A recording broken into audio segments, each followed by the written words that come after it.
नदी किनारे भजनपुरा नाम का एक गांव बसा हुआ होता है, जहां कमला नाम की एक गरीब औरत अपने परिवार के साथ रहती थी।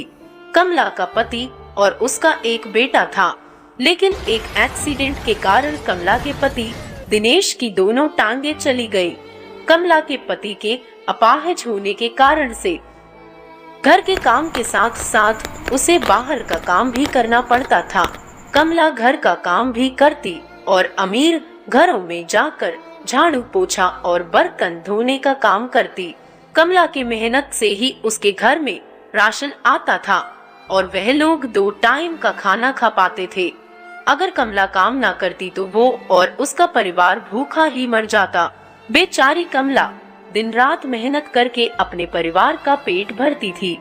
एक दिन की बात है, कमला काम पर जाने के लिए घर से निकल रही थी कि तभी आसमान में जोर से बिजली कड़की और बहुत तेज बारिश होने लगी।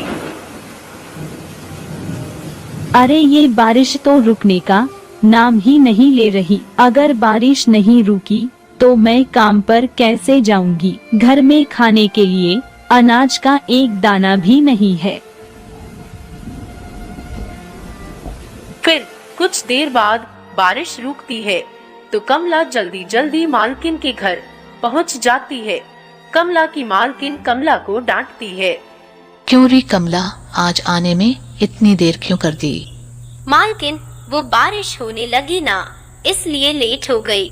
हाँ, चल, तुझे बारिश का बहाना चाहिए। अब खड़ी खड़ी मेरा मुंह क्या देख रही है? जाके काम कर, घर में बहुत सारा काम है। फिर कमला जाकर काम करने लगती है।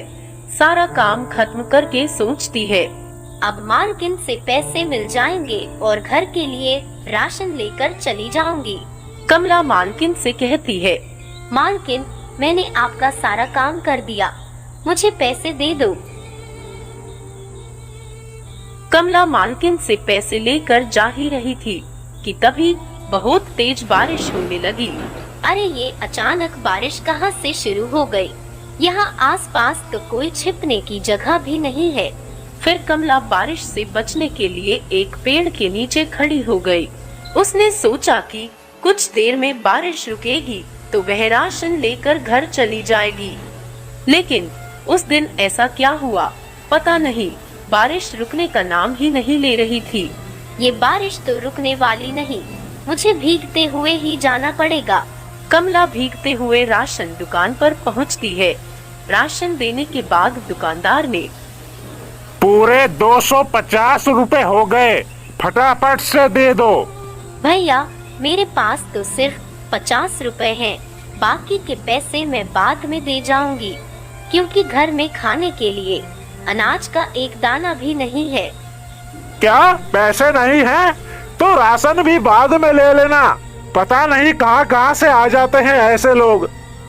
दुकानदार कमला को सिर्फ 50 रुपए का राशन देता है और डांट कर भगा देता है। बेचारी कमला भीगते हुए घर पहुंचती है। घर की छत से पानी की बूंदें टपक रही थी और उसने देखा कि उसका बेटा मोनू खाने के इंतजार में खाली प्लेट लेकर जमीन पर बैठा हुआ था।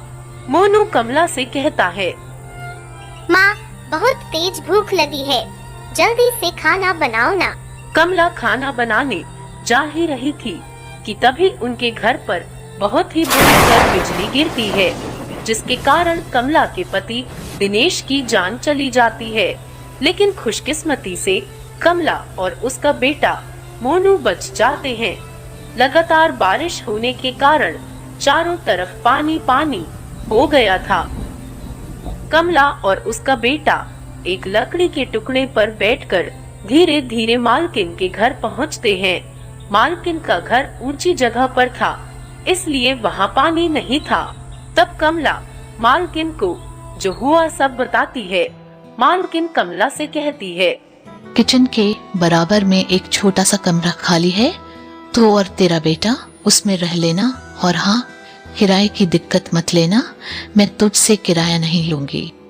बहुत बहुत शुक्रिया मालकिन जी, हमारी इतनी मदद करने के लिए। अरे ऐसे समय पर इंसान ही इंसान के काम नहीं आएगा तो कब आएगा? फिर कमला और उसका बेटा मोनू खुशी खुशी मालकिन के घर काम करते हुए रहने लगे। बहुत समय पहले मिर्जापुर नाम का एक गांव हुआ करता था। उस गांव के पास एक जादुई जंगल था। उस जंगल में जाने वाला कभी भी लौटकर वापस नहीं आता था। इस डर से कोई भी गांव वाला उस जंगल में जाने की हिम्मत नहीं करता था। फिर एक दिन मोहन और हरिया नाम के दो दोस्त जादुई जंगल में घूमने चले जाते हैं। लेकिन जैसे ही वो दोनों जंगल की सीमा पर कदम रखते हैं कि तभी उन्हें अपने सामने दो बड़े बड़े चिराग दिखाई देते हैं। एक चिराग सोने से बना था और गोल्डन रंग का था, वहीं दूसरा चिराग कोयले से बना था और काले रंग का था। अरे हरिया, ये जंगल में इतने बड़े बड़े चिराग कहाँ से आए और इन्हें यहाँ किसने और क्यों रखा? भाई मोहन, मैंने सुना है कि यह एक जादुई जंगल है और यहाँ कोई भी आता जाता नहीं है। दोनों ये सब बातें कर ही रहे थे कि तभी उनके सामने एक जादूगरनी प्रकट हो जाती है। मैं अपने जादुई जंगल में तुम दोनों का स्वागत करती हूँ। तुम्हारे सामने दो जादुई चिराग हैं। एक चिराग अच्छाई का और दूसरा चिराग बुराई का। तुम दोनों को अपने लिए कोई एक चिराग चुनना होगा। अच्छाई के चिराग में तुम्हें एक बुढ़िया मिलेगी जो तुम्हें अनोखा ज्ञान देगी, ऐसा ज्ञान जो तुम्हारी जिंदगी को पूरी तरह बदल कर रख देगी। तभी मोहन बोलता है, और बुराई के चिराग में हमें क्या मिलेगा जादूगरनी जी? बुराई के चिराग में तुम्हें एक चुड़ैल मिलेगी जिसके पास ढेर सारा खजाना होगा और तुम्हें किसी एक चिराग में जाना ही पड़ेगा, नहीं तो मैं तुम्हें जान से मार डालूंगी। बताओ अब तुम दोनों कौन सा चिराग चुनोगे? मैं तो खजाना लेने बुराई के चिराग में जाऊंगा, क्योंकि इस दुनिया में दौलत ही सबसे अहम चीज है। मुझे उस बुढ़िया के बेकार के ज्ञान की जरूरत ही नहीं है। हरिया, तुम किस चिराग में जाना पसंद करोगे? मैं अच्छाई के चिराग में जाऊंगा। मेरी माँ ने मुझे बचपन से सिखाया है कि दुनिया में ज्ञान से बढ़कर कोई चीज नहीं होती। इस तरह दोनों दोस्त अपना अपना चिराग चुन लेते हैं। तब जादूगरनी अपने जादू से हरिया को अच्छाई के चिराग में डाल देती है और मोहन को बुराई के चिराग में डाल देती है।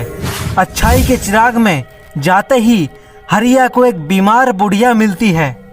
वो बुढ़िया हरिया से अपने घर का काम करने को कहती है। हरिया खुशी खुशी उस बुढ़िया की मदद करने लगता है। उसके बाद वह बुढ़िया हरिया से खुश होकर उसे ढेर सारी ज्ञान की बातें बताती है। वहीं दूसरी तरफ मोहन बुराई के चिराग में एक चुड़ैल के पास पहुंच जाता है। उस चुड़ैल का शरीर नहीं था, सिर्फ एक मुंडी हवा में तैर रही थी। मैं जानती हूँ तुम यहाँ खजाना लेने आए हो। यहाँ पर ढेर सारा खजाना दफन है।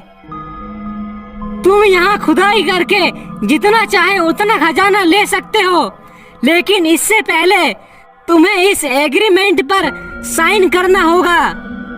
मोहन के मन में खजाना हासिल करने का भूत सवार था, इसीलिए वो बिना पढ़े ही उस कागज पर साइन कर देता है और वहाँ पर खुदाई करना शुरू कर देता है।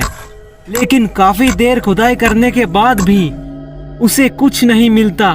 अरे खुदाई करते करते मेरी हालत खराब हो गई, लेकिन मुझे अभी तक खजाना क्यों नहीं मिला? यह सुनते ही चुड़ैल हंसने लगती है।